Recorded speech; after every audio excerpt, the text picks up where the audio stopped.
فاسألوا أهل الذكر إن كنتم لا تعلمون ওয়ালাইকুম আসসালাম ওয়া রাহমাতুল্লাহি ওয়া বারাকাতুহু। শহীদিন শিক্ষী গ্রুপ নং 8 দুবাই থেকে ভাই শিকদার আলী প্রশ্ন করেছেন যে কুরবানি এবং আকিকা একই পশুতে করা যাবে কিনা, এ বিষয়ে তিনি শরীয়ত সম্মত বিধান জানতে চেয়েছেন। বিসমিল্লাহ ওয়াসসালাতু ওয়াসসালামু আলা রাসূলিল্লাহ ওয়া আলা আলিহি ওয়া সাহবিহি ওয়া মান ওয়ালা। আম্মা বা'দু ফাআউযু বিল্লাহি মিনাশ শাইতানির রাজীম। বিসমিল্লাহির রহমানির রহিম। লান ইয়ানালাল্লাহা লুহুমুহা ওয়ালা দিমাউহা ওয়ালাকিন ইয়ানালুহুত তাকওয়া মিনকুম।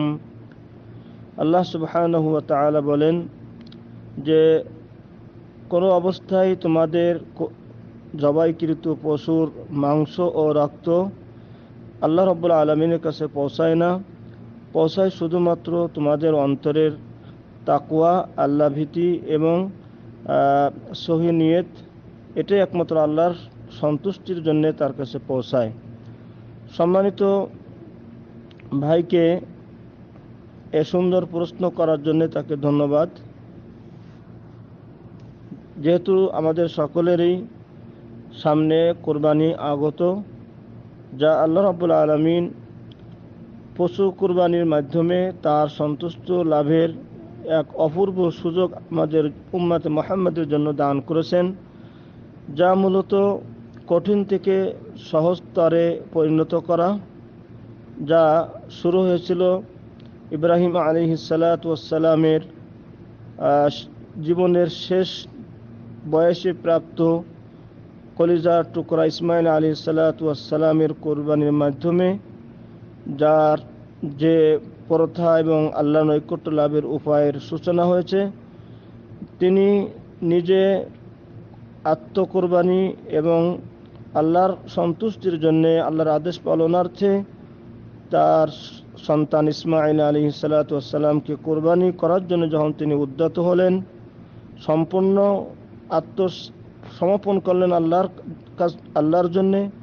ইসমাইল আলাইহিস সালাতু ওয়াস সালাম তিনিও যখন আল্লাহর রাহে নিজেকে কোরবানি করার জন্যে সম্মতি হলেন, নিজেকে সুফে দিলেন আল্লাহর জন্যে, তাই আল্লাহ রাব্বুল আলামিন উভয়ের পক্ষ থেকে তাদের ইখলাস, এই অন্তরের তাকওয়া এবং তাদের এই আত্মকুরবানি, আত্মসমর্পণকে আল্লাহ রাব্বুল আলামিন কবুল করে তাদের প্রতি সন্তুষ্ট হয়ে তাদের পরবর্তীদের জন্যে করুণাবশত হয়ে পশু কুরবানির স্থলে, সন্তান কুরবানির স্থানে এবং জায়গাতে পশু কুরবানির এবং আত্মকুরবানির মাধ্যমে আল্লাহ নৈকট্য লাভের সহজ উপায় আল্লাহ সুবহানাহু ওয়া তাআলা আমাদের জন্য দান করেছেন।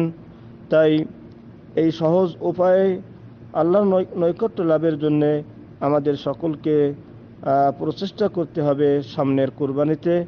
যেমনটি রাসূলুল্লাহ সাল্লাল্লাহু আলাইহি ওয়াসাল্লাম তিনি হৃষ্টপুষ্ট সিংওয়ালা সাদা কালো মিশ্রিত দুটি দুম্বা কোরবানি করার মাধ্যমে আল্লাহর নৈকট্য লাভ করেছিলেন।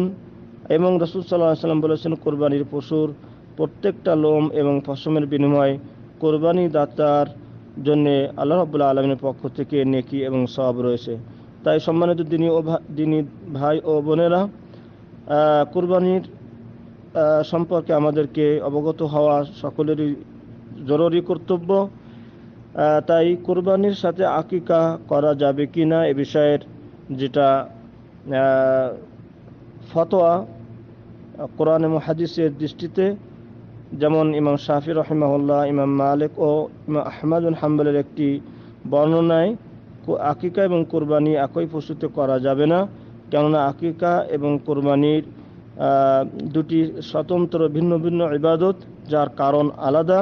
কেননা কুরবানির কারণ হলো রাসূলুল্লাহ সাল্লাল্লাহু আলাইহি ওয়াসাল্লাম এর সুন্নাত অনুসরণ করা, যা বছরের নির্ধারিত দিনে জিলহজ মাসের 10 তারিখেই আল্লাহ রাব্বুল আলামিনের সন্তুষ্টি লাভের উপায় এই ইবাদত করার নীতি এবং সুন্নাত রাসূল সাল্লাল্লাহু আলাইহি সাল্লামের জীবনে আমরা পেয়ে যাই, তাই এটার ইবাদত ভিন্ন।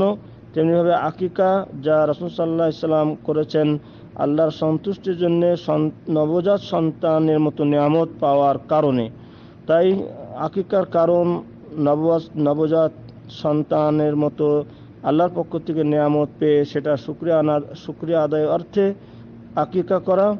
এবং আর কোরবানি হচ্ছে বছরের একটি দিন, নির্ধারিত দিনে সন্তান কোরবানির পরিবর্তে আল্লাহ রাব্বুল আলামিন পশু এবং নিজের হিংসা, নিজের আল্লাহ রাব্বুল আলামিনের রাহে নিজের আত্মকুরবানি করার মাধ্যমে আল্লাহ নৈকট্য লাভের জন্য চেষ্টা করা এবং এটাকে বাস্তবায়ন করা। তাই কোরবানি এবং আকিকা দুটি আলাদা ইবাদত এবং ভিন্ন ইবাদত হওয়ার দরুন এটাকে একত্র করা ঠিক নয়, যেমনটি বলেছেন এই বড় তিন ইমাম হাদিসের উপরে লক্ষ্য রেখে।